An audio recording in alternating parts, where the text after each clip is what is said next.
జాతీయవాదాన్ని సనాతన ధర్మాన్ని దేశానికి రెండు కండ్లుగా భావిస్తే మాతో కలిసి మీరు నినదించండి, మాకు తోడుగా నిలవండి. కింద కనిపిస్తున్న అకౌంట్ డీటెయిల్స్ కి, ఫోన్ పేకి, గూగుల్ పేకి ఆర్థికంగా చేయూతనందిస్తూ మాకు అండగా నిలవండి. ఆర్థికంగా మీ చేయూత మాకెంతో అవసరం. నమస్తే, వెల్కమ్ టు అవర్ వాయిస్. నేను జర్నలిస్ట్ నవత. దేశ ప్రధానులలో ఈ ప్రధానిని ఉదాహరణగా తీసుకొని ఇలాంటి ప్రధాని కావాలి అనుకుంటే నరేంద్ర మోదీ గురించి మాట్లాడుతూ ఉంటారు. ఈరోజు భారతదేశమే కాదు, ప్రపంచవ్యాప్తంగా కూడా ఒక నాయకుడు అంటే నరేంద్ర మోదీ లాగా ఉండాలి అంటూ మాట్లాడిన సందర్భాన్ని మనం చూస్తూనే వచ్చాం.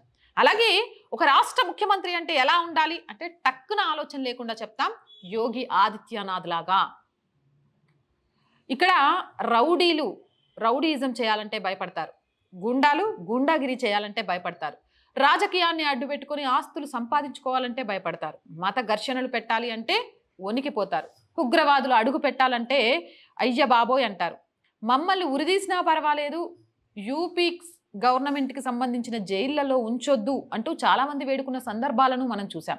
అంతేకాదు, ఎవరైతే అక్రమంగా ఆస్తులను కూడబెట్టుకున్నారో ఆ ఆస్తులకు సంబంధించి వాటిని బుల్డోజర్తో ఆక్రమించడమే కాదు, పేద ప్రజలకు పంచడంలో కూడా యోగి మార్క్ రాజకీయాలు రాష్ట్ర వ్యాప్తంగా ప్రతి ముఖ్యమంత్రి చేయాలి అంటూ ప్రతి ప్రజలు కూడా కోరుకుంటున్నారు. ఇప్పుడు అస్సాం సీఎం హిమంత బిశ్వ శర్మ యోగి బాటలోనే బుల్డోజర్ బాబాగా యోగి అవతారం ఎత్తితే, అస్సాం సీఎం హిమంత బిశ్వ శర్మ బుల్డోజర్ డ్రైవర్గా కూడా అవతారం ఎత్తి డ్రగ్స్ మీద ఉక్కుపాదం మోపిన విషయం మనందరికీ తెలిసిందే. ఇప్పుడు మధ్యప్రదేశ్ సీఎం కూడా యోగి ఆదిత్యనాథ్ని ఫాలో అవుతున్నారట. ఏదైతే కన్వర్ యాత్రతో ప్రారంభమైందో ప్రతి షాపు ముందు కూడా పెద్ద అక్షరాలతో షాపు పేరుతో సహా షాపు యజమాని పేరు కూడా పెట్టాలి అనేది ఇప్పుడు ఛత్తీస్గఢ్తో పాటు మధ్యప్రదేశ్ కూడా ఈ చట్టాన్ని అమల్లోకి తీసుకొచ్చిందట. మధ్యప్రదేశ్ వ్యాప్తంగా కూడా ప్రతి దుకాణదారుడు తమ దుకాణం పేరుతో పాటు దాని కిందనే ఆ దుకాణం యజమాని పేరు కూడా రాయాలి అంటూ దీనికి సంబంధించి మధ్యప్రదేశ్లో కూడా చట్టం తీసుకొచ్చారట. ఒక నిష్ఠ ప్రజాశ్రేయస్సు కోరే నాయకుడిని చాలా మంది ఫాలో అవుతూ వస్తారు అని చెప్పడానికి ఇదొక ఉదాహరణ అని చెప్తున్నారు. అంతేకాదు, ఇక్కడ ఈ చట్టాన్ని తీసుకురమ్మని చెప్పడం వెనుక అనేక కారణాలు ఉన్నాయి. ఉదాహరణకు, హోటల్ ఒక వ్యక్తి పేరు మీద ఉంటుంది, కానీ ఆ వ్యక్తి ఇంకో వ్యక్తికి లీజ్కి ఇస్తాడు. ఆ హోటల్లో తప్పు జరిగినప్పుడు ఆ కేసు ఎవరైతే వ్యక్తి హోటల్ పేరు మీద ఉంటుందో ఆ వ్యక్తి దగ్గరికి వెళ్తోంది. కానీ ఆ వ్యక్తి ఏం చెప్తున్నాడు, అది మేము లీజ్కి ఇచ్చేసామని చేతులు దుబ్బుకుంటున్నారు, ఇది ఇంతే పోతోంది, ఇలాంటి తప్పులు జరిగిపోతూనే ఉన్నాయి. వీటిని అరికట్టాలి అని అంటే ఖచ్చితంగా కూడా ఒకవేళ లీజ్కి తీసుకుంటే యాజ్ పర్ లీజ్ ప్రకారం మారింది అని బోర్డు మీద ఉంటుంది కాబట్టి చట్టపరమైన చర్యలు తీసుకోవడానికి కూడా హోటల్స్ మీద చాలా యూజ్ అవుతుంది.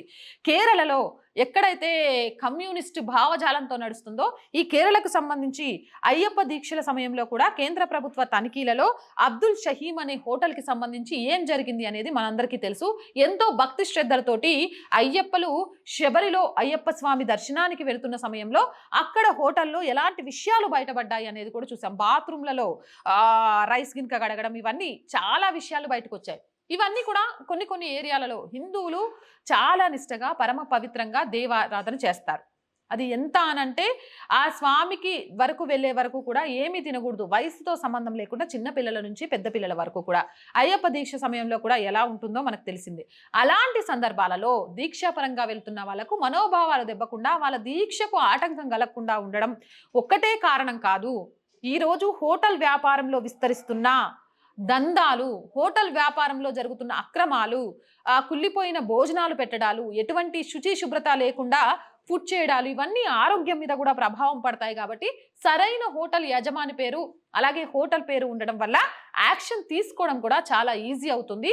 అందుకే యోగి ఆదిత్యనాథ్ అవలంబిస్తున్న విధానాన్ని మేమంతా ఫాలో అవుతున్నాము అంటూ కూడా మిగిలిన సీఎంలు కూడా అదే దారిన వెళ్తున్నారు. అయితే ఇప్పుడు ప్రస్తుతానికైతే మధ్యప్రదేశ్, ఉత్తరప్రదేశ్ అలాగే ఉత్తరాఖండ్ ఈ 3 రాష్ట్రాల్లో కూడా ఈ చట్టాన్ని తీసుకొచ్చారు. మిగిలిన రాష్ట్రాల్లో కూడా ఈ చట్టాలు రావాలి అని ఆయా రాష్ట్రాలలోని ప్రజలు కోరుకుంటున్నారు. మరి మీరేమంటారు? కామెంట్ సెక్షన్లో పెట్టేయండి.